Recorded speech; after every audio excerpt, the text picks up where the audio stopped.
கற்பனை செஞ்சு பாருங்க, நேத்து வரைக்கும் ஆபீஸ்ல உங்களை வீழ்த்து நினைச்சவங்க, உங்களுக்கு எதிரா அரசியல் செஞ்சவங்க, திடீர்னு இன்னைக்கு தங்களுக்கு தானே குழி பறிச்சுக்கிட்டு தடுமாறுறாங்க. நீங்க எந்த ஒரு பெரிய முயற்சியும் எடுக்காமலே உங்களுக்கான வெற்றிக்கான பாதையில இருந்த தடைகள் எல்லாம் தானாகவே விலகுது. எப்படி இருக்கும்? கேட்கவே ரொம்ப த்ரில்லிங்கா இருக்கு இல்லையா? நிச்சயமா.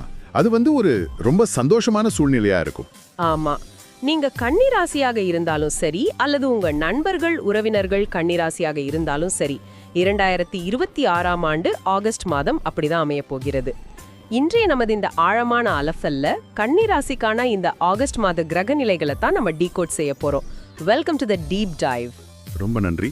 இது நிஜமாகவே ஒரு இன்ட்ரெஸ்டிங்கான மாதம். ஏன்னா நம்ம கிட்ட இருக்கிற தரவுகளை பார்க்கும்போது 2026 ஆகஸ்ட் மாதம் கன்னிராசிக்காரர்களுக்கு ஒரு சாதாரண மாதமா தெரியல. ஓ, அப்படியா? ஆமாம். இது திட்டமிட்ட காரியங்கள்ல வெற்றியும் தங்களோட இயல்பான அறிவாற்றலால தடைகளை தாண்டி செல்லும் ஒரு மாதமாகவும் இருக்க போகுது. அதாவது ராசிநாதனான புதன் மற்றும் சுக்கிரனோட சாதகமான நிலைகள் இதுக்கு ஒரு சிறப்பான அடித்தளத்தை அமைத்து கொடுக்கின்றன. சரி, அது நல்ல விஷயம். ஆனா இதை விட முக்கியமானது மற்ற பெரிய கிரகங்கள் எப்படி பிளேஸ் ஆகியிருக்கு அப்படிங்கிறது தான். கொஞ்சம் இருங்க. கிரகங்களோட இந்த பிளேஸ்மெண்ட்டை நான் ஒரு ஃபுட்பால் அணியோட ஃபீல்டிங் செட்டப்போட ஒப்பிட்டு பார்க்கலாமா அப்படின்னு யோசிக்கிறேன். தாராளமா. ஒரு பக்கம் நம்ம டீம் பிளேயர்ஸ், இன்னொரு பக்கம் எதிரணி. சில கிரகங்கள் நமக்கு சாதகமா கோல் அடிக்க ஃபீல்டிங் செய்கின்றன. சில கிரகங்கள் ரொம்ப ஸ்ட்ரிக்டான டிஃபென்ஸ் விளையாடி நமக்கு சவாலாக உள்ளன இல்லையா?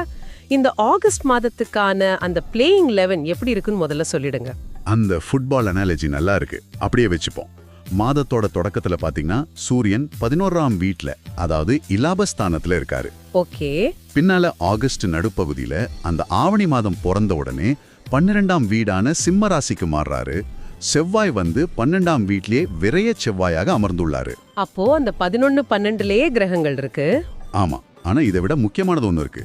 குரு பகவான் 9ஆம் வீடான ரிஷபத்துல ரொம்ப பலமா வீட்டிருந்து கன்னி ராசியை நேரடியாக பார்க்கிறார். வாவ், அது பெரிய விஷயமாச்சு. நிச்சயமா. அதோட சனி பகவான் 7ஆம் வீடான மீனத்துல வக்ர நிலையில நீடிக்கிறாரு. ராகு கேது எடுத்துக்கிட்டோம்னா, ராகு 6ஆம் இடத்துலயும் கேது 12ஆம் இடத்துலயும் சஞ்சாரம் செய்யறாங்க. லிஸ்ட பார்த்தா கொஞ்சம் கன்ஃபியூசிங்கா தான் இருக்கு. சரி, இத ஒவ்வொன்றாக நாம அன்லாக் செய்வோம். முதல்ல அந்த அலுவலக அரசியல், எதிரிகள் வீழ்வார்கள் அப்படின்னு நான் சொன்னேனே, அங்கிருந்து ஆரம்பிக்கலாம். ராகு 6ஆம் இடத்துல இருக்காரு. இத சத்ரு ஜெய யோகம் அப்படின்னு சொல்றாங்க. ஆமா, சத்ரு ஜெய யோகம். எனக்கு இங்கே ஒரு சந்தேகம். ராகு ஒரு நிழல் கிரகம் அப்படின்னு சொல்வாங்களே, ஒரு மாயை. அப்படிப்பட்ட ஒரு கிரகம் எப்படி 6ஆம் இடத்துல உட்கார்ந்துகிட்டு நிஜ வாழ்க்கையில என் எதிரிகளை வீழ்த்தும்? அதற்கான மெக்கானிசம் என்ன? ரொம்ப ரொம்ப முக்கியமான கேள்வி இது. ராகு உங்கள் சார்பாக போய் எதிரிகளிடம் சண்டை போட மாட்டாரு. அப்ப என்ன செய்வாரு? ராகுவோட அடிப்படை குணமே என்னவென்றால் அது ஒரு இல்லூஷன், அதாவது மாயை மற்றும் ஒரு அதீத ஆசை. 6ஆம் இடம் என்பது ஸ்தான ரீதியாக எதிரிகள், கடன்கள், நாம வேலை செய்யும் இடத்தை குறிக்கும். அங்கே ராகு அமரும்போது அவர் என்ன செய்கிறார் என்றால், உங்களை எதிர்க்க நினைப்பவர்களுக்கு ஒரு ஓவர் கான்ஃபிடன்ஸை, ஒரு மாயையான தைரியத்தை கொடுக்கிறார். ஓ, அதாவது நாம பண்றதுதான் கரெக்ட், இவனை ஈஸியா வீழ்த்திடலாம் அப்படின்னு அவங்கள தவறாக கணக்கு போட வைக்கிறாரா? எக்ஸாக்ட்லி. எதிரிகள் உங்களை நேரடியாக தாக்காமல் அவங்க செய்கிற முட்டாள்தனமான தவறுகளால், அதாவது தங்களோட சொந்த ஈகோவாலும் தவறான முடிவுகளாலும் தங்களுக்கு தானே குழிபறித்துக் கொள்வார்கள். புரியுது. இதைத்தான் நாம சத்ரு ஜெய யோகம் அப்படின்னு சொல்றோம். மறைமுக எதிர்ப்புகள் எல்லாம் தானாகவே உடையும். உத்தியோகத்துல உங்கள் மேலதிகாரிகளுக்கு உண்மை என்னவென்று தானாகவே புரிய வரும். அப்போ அந்த அலுவலக அரசியல்ல இருந்து ஒரு பெரிய ரிலீஃப் கிடைக்கும். ஆமா. அதனால அலுவலகத்துல உங்களின் தனித்துவமான திறமைக்கு உரிய பாராட்டும் பல நாளா நிலுவையில் இருந்த சலுகைகளும் கிடைக்கும். அந்த ஃபுட்பால் அனாலஜியில சொல்ல போனா, ராகு ஒரு அக்ரெசிவான மிட்ஃபீல்டர் மாதிரி. எதிரியை கன்ஃபியூஸ் பண்ணி பந்தை உங்களிடம் பாஸ் பண்ணி விடுவாரு. கோல் அடிக்க வேண்டியது நீங்கள் தான். அந்த இடத்துல தான் கன்னிராசியோட இயல்பான அந்த அனலிட்டிக்கல் ஸ்கில்ஸ், அதாவது புத்தி கூர்மை தேவைப்படுது. எதிரி தடுமாறும் பொழுது அதை சரியாக பயன்படுத்தி நாம கோல் அடிக்கணும். ரொம்ப சரியா சொன்னீங்க. சரி, முதல் பாதையில சூரியன் 11ல இருப்பதால் பணவரவு மிகச்சிறப்பாக இருக்கும் அப்படின்னு நமது தரவுகள் சொல்கின்றன. சூரியன் அங்கே என்ன செய்கிறார்? 11ஆம் இடம் அப்படிங்கிறது லாபஸ்தானம், அதாவது நம்ம ஆசைகள் நிறைவேறும் இடம். அங்கே ஆளுமை கிரகமான சூரியன் அமரும்போது பொருளாதார ரீதியா ஒரு பெரிய பாய்ச்சல் இருக்கும். ஓ, சூரியன் அதிகாரத்தையும் அரசாங்கத்தையும் ஒரு வெளிச்சத்தையும் குறிக்கும் கிரகம். அவர் லாபஸ்தானத்தில் அமரும்போது உங்களுடைய பிசினஸ் அல்லது உத்தியோகத்துல ஒரு பெரிய அத்தாரிட்டி கிடைக்கும். வியாபாரத்தில் இருக்கிறவங்க வாடிக்கையாளர்களை கவரும் புதிய உத்திகளை கையாண்டு லாபம் ஈட்டுவார்கள். இதுல ஏதாவது குறிப்பிட்ட தொழில் செய்யறவங்களுக்கு அதிக லாபம் இருக்கா? ஆமா, குறிப்பா வெளிநாட்டு தொடர்புடைய தொழில்கள் அல்லது ஏற்றுமதி இறக்குமதி தொழிலில் இருப்பவர்களுக்கு இது உண்மையாவே ஒரு பொற்காலம் அப்படின்னு சொல்லலாம். ஆக ஆபீஸ்ல ராகு எதிரிகளை கன்ஃபியூஸ் பண்ணி விடுகிறார், சூரியன் பணத்தையும் அதிகாரத்தையும் கொடுக்கிறார். செம்ம பாசிட்டிவ் எனர்ஜி. ஆனா ஒரு நிமிஷம், ஆபீஸ்ல இவ்ளோ பெரிய வெற்றிகளை பெற்று நிறைய அட்ரினலின் ரஷ்ஷோட கன்னி ராசிக்காரர் வீட்டுக்கு வராரு. அந்த எனர்ஜி அப்படியே குடும்பத்துல எப்படி பிரதிபலிக்கும்? அது கொஞ்சம் சிக்கலான விஷயம்தான். ஆமா, ஆபீஸ்ல இருக்கிற அதே அக்ரெசிவ் எனர்ஜியை வீட்ல காட்ட முடியாது. அங்கேதான் உங்களுக்கு ஒரு பெஸ்ட் கோச் தேவைப்படுகிறார். அந்த கோச் தான் நமது குரு பகவான். 9ஆம் வீடான ரிஷபத்தில் இருக்கிற குரு பகவான் நேரடியாக கன்னி ராசியை பார்க்கிறார். நமது ஆதாரங்கள் இதை கோடி புண்ணியம் தரும் அமைப்பு அப்படின்னு குறிப்பிடுகின்றன. இந்த பார்வை அல்லது ஆஸ்பெக்ட் அப்படிங்கிற கான்செப்ட கொஞ்சம் விளக்குங்களேன்.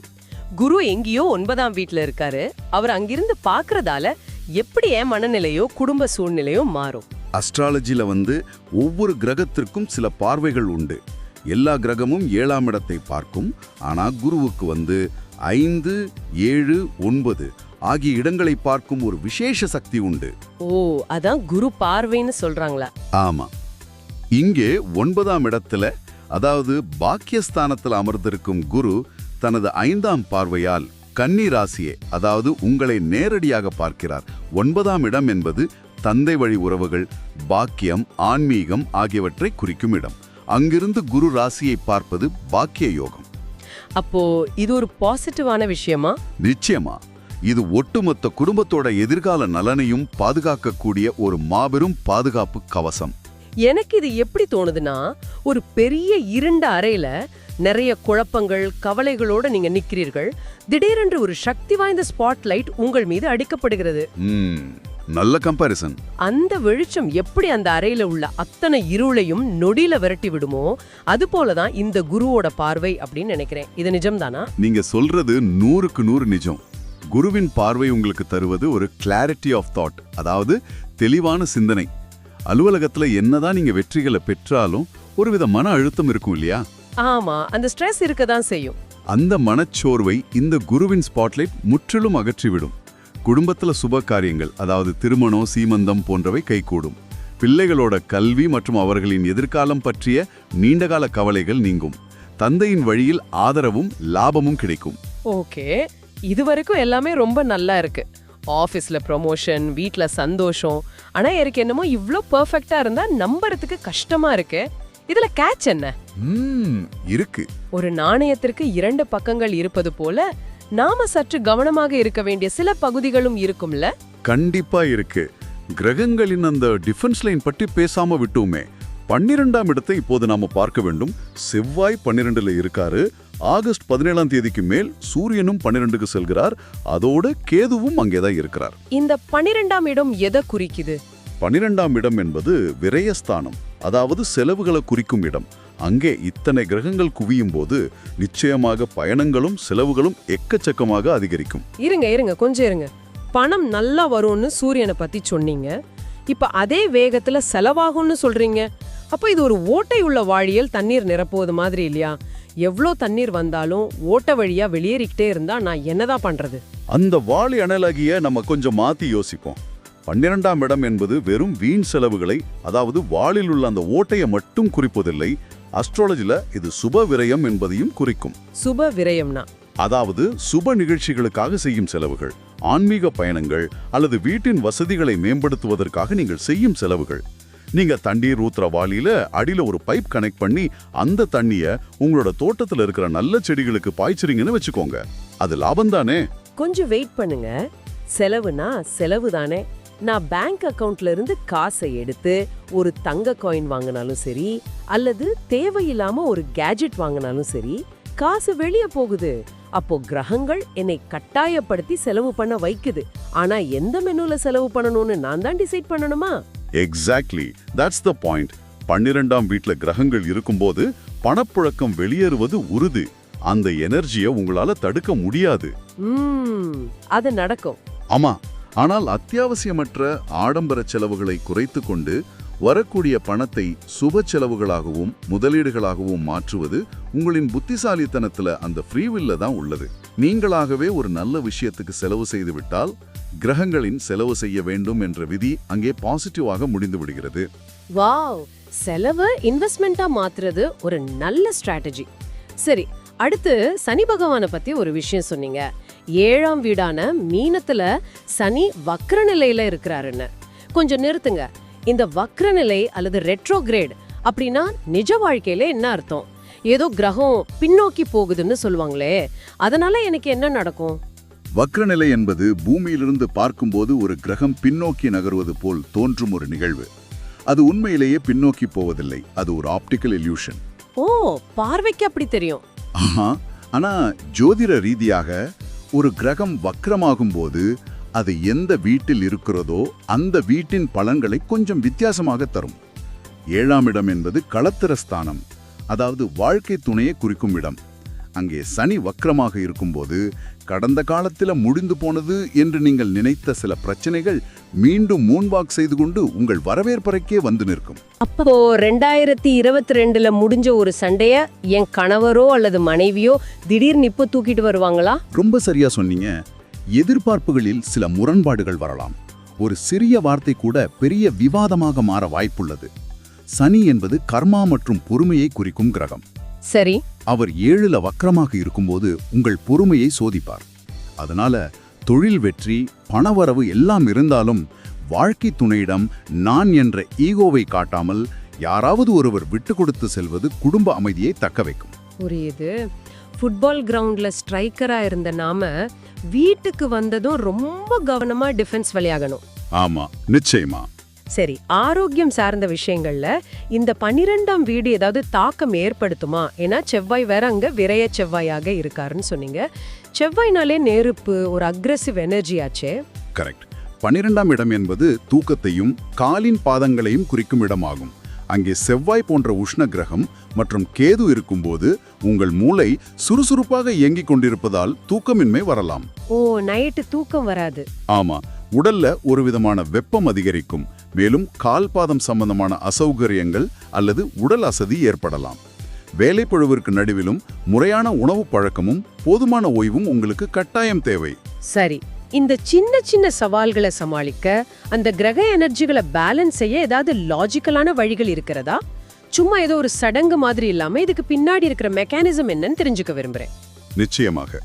கன்னி ராசியின் அதிபதி புதன். புதனுக்குரிய தெய்வம் மகாவிஷ்ணு.